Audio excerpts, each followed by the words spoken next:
ഗുഹയ്ക്ക് മുന്നിൽ ഞാൻ കുറേ അലങ്കാര ചെടികൾ നട്ടു വളർത്തുന്നുണ്ട്. ഗുഹയ്ക്കടുത്ത് ഒരു മാളത്തിൽ ഒരെലി കുറേ എലിപ്പിള്ളേരെയും വളർത്തുന്നുണ്ട്. അതിലൊരു പയ്യൻ പടു വികൃതിയ തക്കം കിട്ടിയാൽ ചെടി പിഴുതെടുക്കാൻ വരും.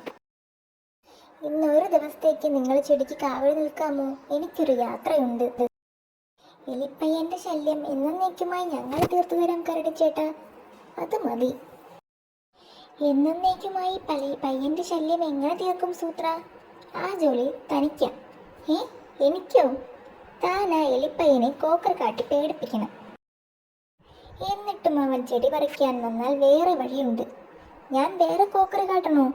വേണ്ട, അവന്റെ മുതുകത്ത് മരപ്പശ തേച്ച് ഒരു ചെടിയെ ഒട്ടിക്കണം. ആ ചെടി പിന്നെ പറിച്ചെടുക്കാൻ പറ്റരുത്. അതോടെ അവന്റെ ചെടിപ്രാന്തം തീരും. ഹി ദാ അവൻ വരുന്നു. ശേരു, ചെന്ന് പേടിപ്പിക്കേ.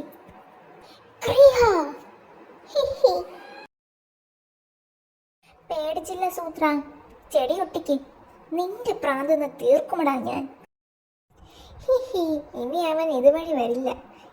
ഇനി കാവലിന് താൻ മാത്രം മതി. ഞാൻ ഗുഹയ്ക്കകത്ത് പോയി റെസ്റ്റ് എടുക്കാം.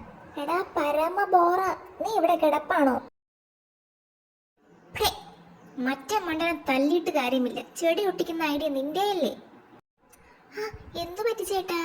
എലിപ്പയ്യൻ പിന്നെയും വന്നോ? അവൻ വന്നില്ല, പക്ഷെ ബാക്കി സകല എലിപ്പിള്ളേരും വന്നു.